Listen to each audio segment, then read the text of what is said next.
Hey, Mike Brookfield here. Welcome to another guided practice session. Today, further on up the road, the last waltz. One that I've been meaning to do for a while. Can't believe I haven't covered this actually on this channel. I've done other versions of Further Up the Road. And I have taught this before to, private students and stuff. One particular student who particularly likes this version, you know who you are. I have done other versions before, and it's a classic, isn't it? Great for jam sessions. If you're kind of like working towards getting your chops up to do jam sessions and playing with other people. Further on up the road ticks a lot of boxes.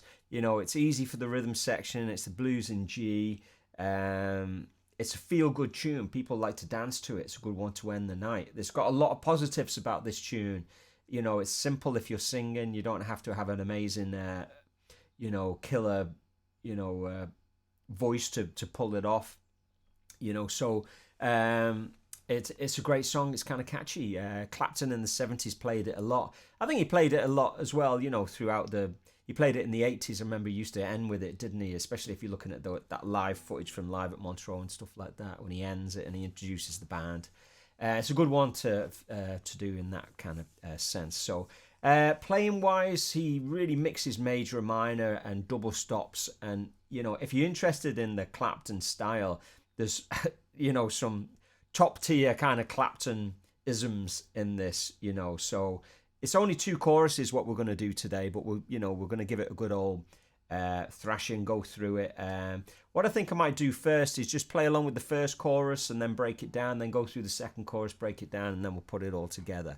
So there's the tab. Now, if you want the PDF, just go to Patreon, become a free member. It's free. You can download the full PDF.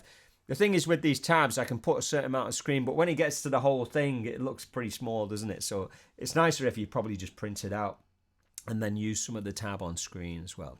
So if I play it without the track, it's going to sound like 1, 2, 1, 2, 3.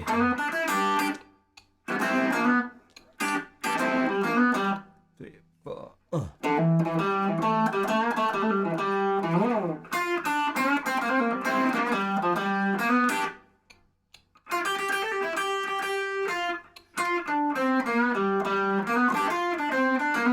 That's the first chorus. So there's so much great rhythmical phrasing going on there. He's super cool. I challenge anyone to come up with a cooler chorus than that. It's easy to kind of fill it up with chops, but there's a sense of space. There's great phrase, and it just feels authentic and absolutely what you should be doing, doesn't it? So anyway, let's go through that, and then we'll check out the second chorus. So he opens with this kind of...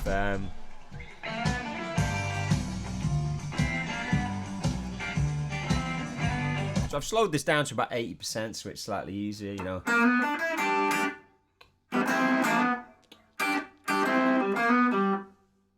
Pretty straightforward.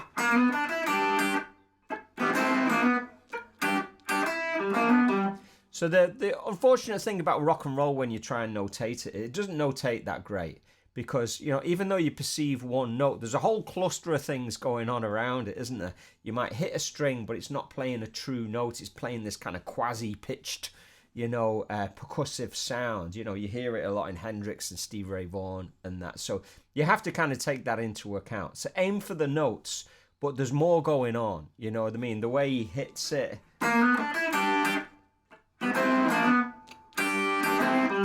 Is kind of loose, and he's, it's what I call scuffling sometimes, you know what I mean? Anyway, let's go into the next lick.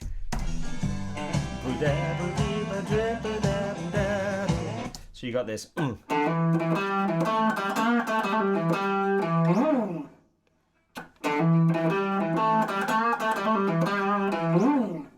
Yeah, love that bit. I'm going to march on.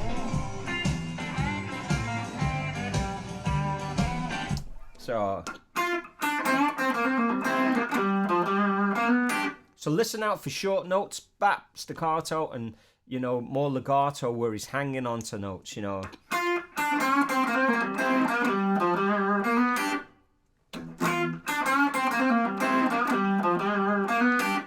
Okay, I'm just going to march on. I love that, actually.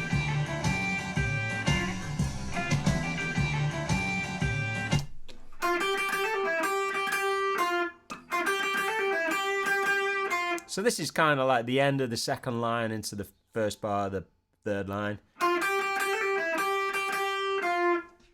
Let's go to the next one.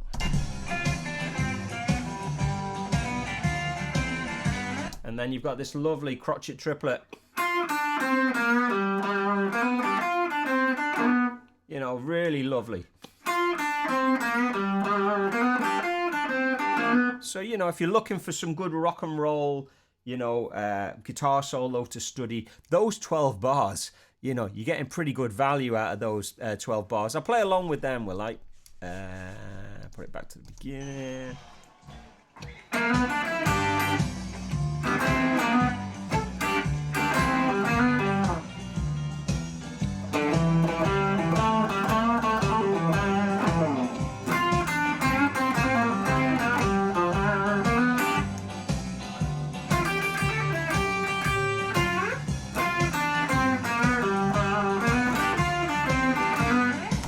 Okay, so now at the end of the very last line there, you can see, and he's going into the major, you know, the C form and the G blues. You know, if you're interested in this kind of stuff, check out my blues course. You know, it's blues in all keys. You know, I've talked about it a lot here, but, you know, I only released it about a month ago and it's doing really well. So check it out if you want to up your blues game. Let's have a look at this next chorus here. I'm going to pull up the next chorus, the tab. And I think we're on to this phrase. So he's going. It's a lovely phrase, and again.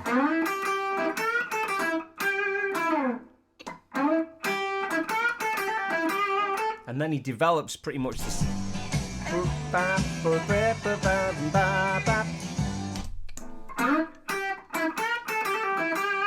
So if I put them two together, 1, 2.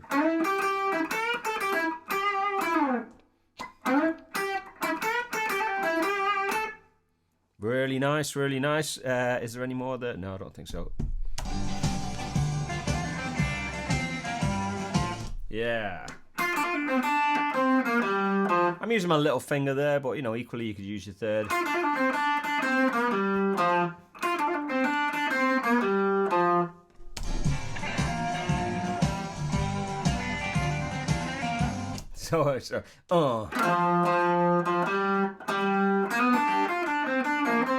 So this is kind of tricky.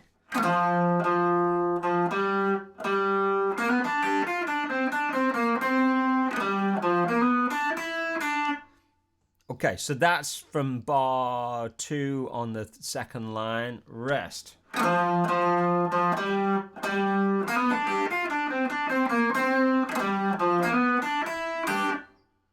So let's listen to that in action. It's going to play the lick before it.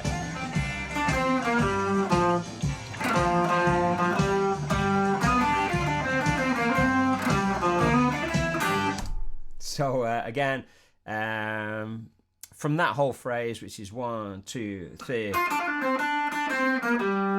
rest.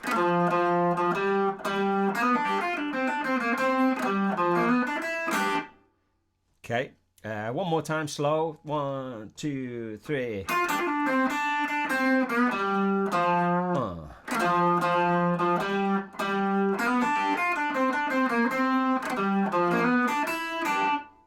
Okay, and then to the end of this chorus.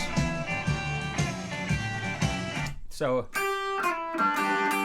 it's really nice, isn't it? He's just riffing. He's playing real kind of singable phrases, isn't he? Strap drop. Let's listen to that bit again.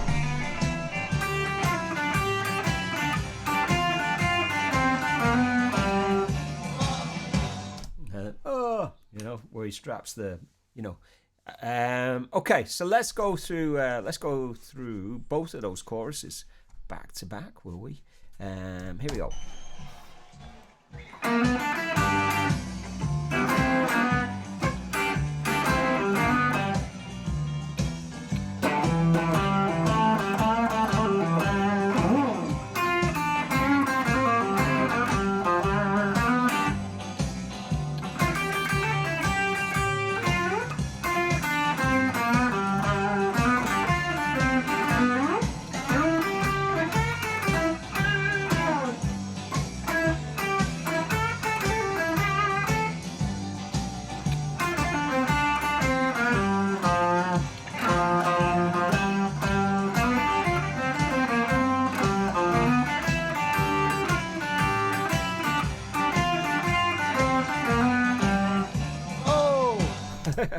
I'll try and put the whole tab up there for you. I'll do that again with the whole tab, will I? But like I said, go to Patreon, download the whole thing. Let's just do that one more time for a little bit of fun, will we?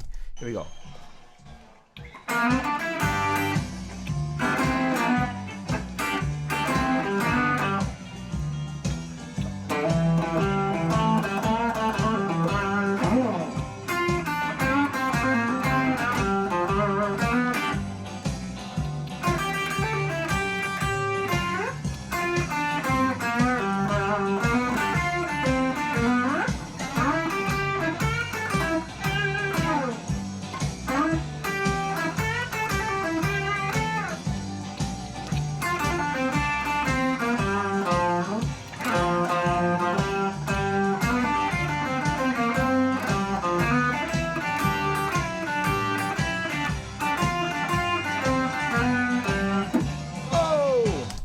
So you can practice dropping your own strap at that point. So that's a really good fun lesson. It's a very practical guitar lesson when it comes to learning to rock and roll and learning about phrasing, learning about space, double stops, short notes, long notes. Man, it's all going on. So The Last Waltz, Eric Clapton, Further On Up the Road. Did you enjoy that? If you feel like supporting the channel, go to Patreon. You know, become a paid member and you get lots of perks. I do a video every Friday and Sunday. You know, it's a great little community building over there. And of course, I have this blues course that I've just launched, which is really super valuable if you want to get this style of playing down. And this is the style that I love playing. So if I can help everyone out, we can all rock and roll together. And, you know, hey, keep it burning and I'll see you next week.